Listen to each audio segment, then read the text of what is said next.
आज सदन के अंदर संविधान की चर्चा का दिन था, जिसकी शुरुआत राजनाथ सिंह ने की। राजनाथ सिंह के स्पीच के बाद आज सदन में प्रियंका गांधी ने अपनी पहली स्पीच दी और इस स्पीच के चर्चे अब हर जगह हो रहे हैं। प्रियंका गांधी ने जिन जिन मुद्दों से सत्ता पक्ष को घेरा और जिस अंदाज में प्रियंका गांधी ने सत्ता पक्ष को घेरने का काम किया, उसके बाद इसकी हर जगह चर्चा हो रही है। प्रियंका गांधी ने करीबन 30 मिनट तक आज अपनी संसद की पहली स्पीच दी। इस दौरान वो कहती हुई नजर आई कि आप हर चीज का दोष पिछले 75 सालों पर मर देते हैं, तो क्या हर चीज की जिम्मेदारी नेहरू जी की थी? इस दौरान प्रियंका गांधी ने बैलेट पेपर से लेकर ईडी, सीबीआई और बिना नाम लिए अडानी तक को घेरा। तो सबसे पहले तो आप ये जान लीजिए कि प्रियंका गांधी ने बैलेट पेपर से चुनाव कराने की बात तो कही, साथ ही साथ में उन्होंने किस तरीके से ये कह दिया कि एक बैलेट पेपर से अगर आप चुनाव कराएंगे तो दूध का दूध और पानी का पानी हो जाएगा। प्रियंका गांधी का ये अंश सुनिए जो उन्होंने सदन में बोला।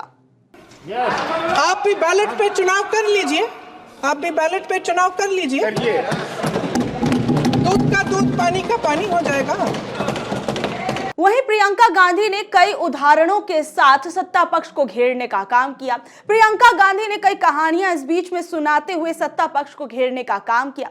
इस दौरान प्रियंका गांधी कहती नजर आई कि पहले के समय में एक राजा था जो अपना भेष बदलकर जनता के बीच जाता था और जनता से उनकी समस्या जानने की कोशिश करता था। प्रियंका ने कहा कि आज का राजा भेष तो बदलता है लेकिन जनता की नहीं सुनता। और आज प्रियंका गांधी ने ईडी, सीबीआई को लेकर भी सत्ता पक्ष पर निशाना साधने की कोशिश की। इस दौरान प्रियंका गांधी वॉशिंग मशीन के बारे में भी बोलती नजर आई। उन्होंने कहा कि देखिए, पहले हमारे कुछ साथी थे जिनके ऊपर कुछ आरोप लगे और उसके बाद जैसे ही वो वॉशिंग मशीन में चले गए, उसके बाद उनके सारे दाग धुल गए। प्रियंका गांधी ने इस दौरान क्या कुछ कहा, जरा सुनिए। पूरी देश की जनता जानती है कि इनका हस्ती है, जानती है कि इनके यहाँ तो वॉशिंग मशीन है।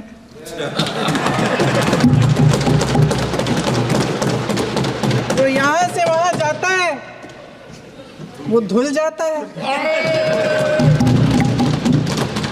इस तरफ दाग, उस तरफ स्वच्छता। और मेरे कई ऐसे साथी हैं जो इस तरफ होते थे उस तरफ चले गए, मुझे दिख भी रहे हैं, वॉशिंग मशीन में शायद धुल गए हैं। वहीं इस दौरान प्रियंका गांधी ने मीडिया को भी आड़े हाथों लिया। प्रियंका गांधी ने मीडिया पर भी कई सवाल किए। उन्होंने कहा कि आज की जो मीडिया है उसमें से कई लोग झूठ फैलाते हैं और इस दौरान प्रियंका गांधी ने गौतम अडानी का बिना नाम लिए हुए गौतम अडानी पर निशाना साधा और गौतम अडानी को लेकर उन्होंने क्या कुछ कहा वो भी सुनिए। दरअसल इनका कहना है कि अलग अलग इस देश के अलग अलग हिस्से हैं, कैमरा। लेकिन हमारा संविधान कहता है कि ये देश एक है और ये देश एक रहेगा। जहां खुला विवाद होता था, अभिव्यक्ति का सुरक्षा कवच होता था, इन्होंने भय का माहौल पैदा किया है।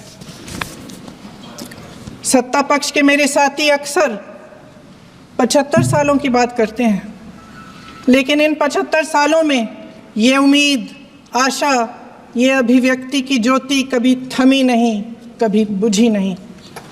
इस देश की जनता ने खुलकर आलोचना की, निडर होकर धरने किए, प्रदर्शन किए। जब जब जनता नाराज हुई तब तब सत्ता को ललकारा, उसे चेतावनी दी, बड़े से बड़े नेताओं को कटघरे में खड़ा किया, उनसे जवाब मांगा, न्याय मांगा। इस देश के छोटे छोटे से नुक्कड़ की दुकानों में, चाय की दुकानों में, इस देश के घरों में, गलियों में, मोहल्लों में, अखबारों में, प्रकाशन घरों में, न्यायपालिकाओं में चर्चा कभी बंद नहीं हुई। लेकिन आज ये माहौल नहीं है। आज जनता को सच बोलने से डराया जाता है, धमकाया जाता है। पत्रकार हो या विपक्ष का नेता हो या किसी यूनिवर्सिटी का प्रोफेसर हो, छात्र संघ हो या कर्मचारियों का संगठन हो, सबका मुंह बंद कराया जाता है। किसी पे ईडी, किसी पे सीबीआई, किसी पे इनकम टैक्स, फर्जी मुकदमे लगवाए जाते हैं, जेल में डाल दिया जाता है, विपक्षी नेताओं को जेल में डाल दिया जाता है, उनको सताया जाता है। किसी को नहीं छोड़ा इस सरकार ने।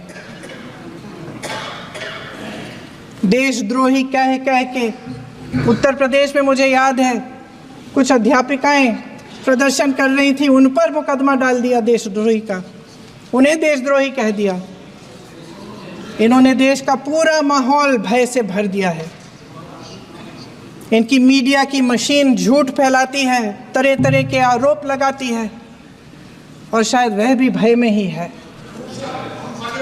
प्रियंका गांधी ने कहा कि एक तरफ तो प्रधानमंत्री नरेंद्र मोदी संविधान को अपने माथे से लगाते हैं, वहीं दूसरी ओर जब संभल की बात आती है, मणिपुर की बात आती है, तो इन मुद्दों पर प्रधानमंत्री नरेंद्र मोदी के माथे पर शिकन तक नहीं आती है।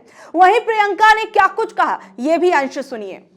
जहां भाईचारा और अपनापन होता था, जहां हमारे संविधान ने एकता का सुरक्षा कवच दिया था, वहां शक और घृणा के बीज बोए जा रहे हैं। एकता का सुरक्षा कवच तोड़ा जा रहा है। प्रधानमंत्री जी यहां सदन में संविधान की किताब को यूं माथे से लगाते हैं, लेकिन संभल में, हाथरस में, मणिपुर में जब न्याय की गुहार आती है, उठती है, तो उनके माथे पे शिकन तक नहीं आता।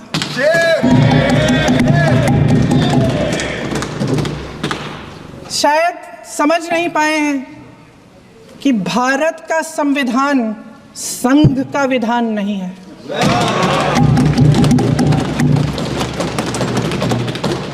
भारत के संविधान ने हमें एकता दी, हमें आपसी प्रेम दिया।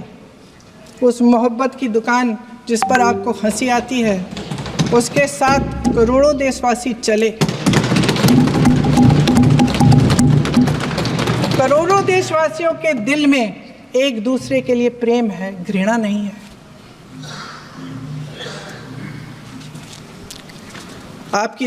इनकी जो विभाजनकारी नीतियां हैं, उसका नतीजा हम रोज देखते हैं।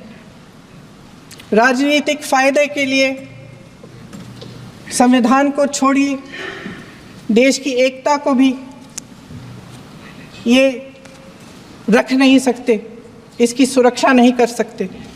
हमने संभल में देखा, मणिपुर में देखा। प्रियंका गांधी ने आज जिस तरीके से सदन के अंदर खड़े होकर लगभग 30 मिनट तक अपना ये भाषण दिया, इस भाषण के बाद हर जगह इस भाषण की चर्चाएं होने लगी।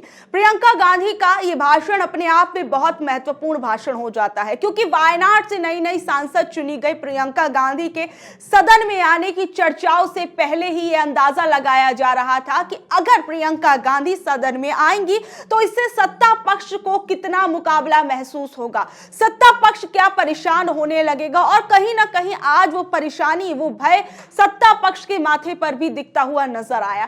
प्रियंका गांधी ने हर एक चीज का, हर एक बात का जवाब सत्ता पक्ष की अपने कटाक्ष से दिया। वहीं प्रियंका गांधी के इस भाषण को सुनकर, प्रियंका गांधी के भाषणों के इन अलग अलग अंशों को सुनकर आप लोग क्या कुछ कहेंगे, नीचे दिए गए कमेंट बॉक्स में जरूर बताइएगा। और ऐसे अपडेट से जुड़े रहने के लिए देखते रहिए ऑनलाइन न्यूज भारत में आपके साथ शालिनी। धन्यवाद।